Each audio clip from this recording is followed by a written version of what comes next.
This is from 12 Rules for Life. Rule 4 is compare yourself to who you were yesterday, not to who someone else is today.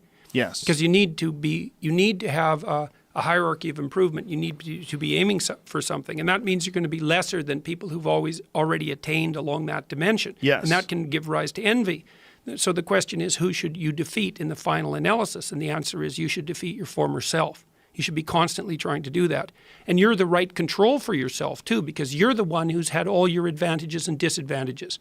And so if you want to compete fairly with someone, then you should be competing with you.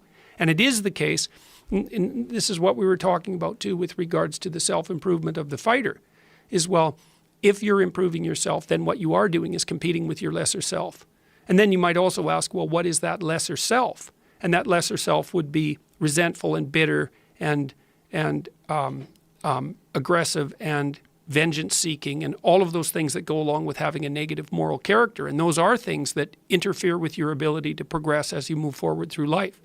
One of the things that I've been trying to lay out clearly is that life is hard. It's tainted by malevolence and betrayal. That can make you bitter. You need a meaning to offset that. Where's the meaning to be found?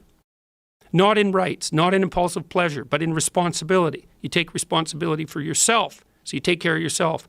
If you're good at it, you have some excess left over to take care of your damn family.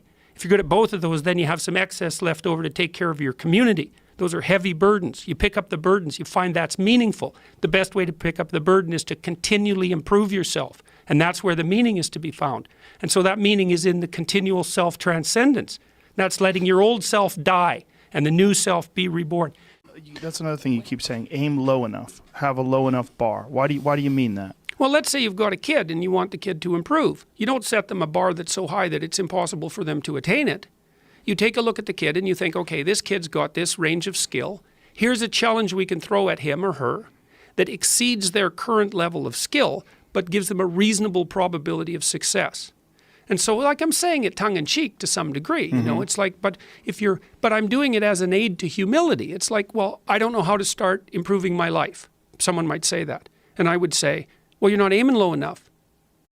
There's something you could do that you are regarding as trivial, that you could do, that you would do, that would result in an actual improvement. But it's not a big enough improvement for you, so you won't lower yourself enough to take the opportunity. But there's a humility in determining what it is that the wretched creature that you are can actually manage. Aim low. And I don't mean don't aim, and I don't mean don't aim up. But you have to accept the fact that you can set yourself a goal that you can attain, and there's not going to be much glory in it to begin with. Because if you're not in very good shape, the goal that you could attain tomorrow isn't very glorious. But it's a hell of a lot better than nothing, and it beats the hell out of bitterness, and it's way better than blaming someone else. It's way less dangerous. And you could do it. And what's cool about it, there's a statement in the New Testament. It's called the Matthew Principle, and economists use it to describe how the economy in the world works. To those who have everything, more will be given. From those who have nothing, everything will be taken. It's like what's very pessimistic in some sense, because it means that as you start to fail, you fail more and more rapidly. But it also means that as you start to succeed, you succeed more and more rapidly.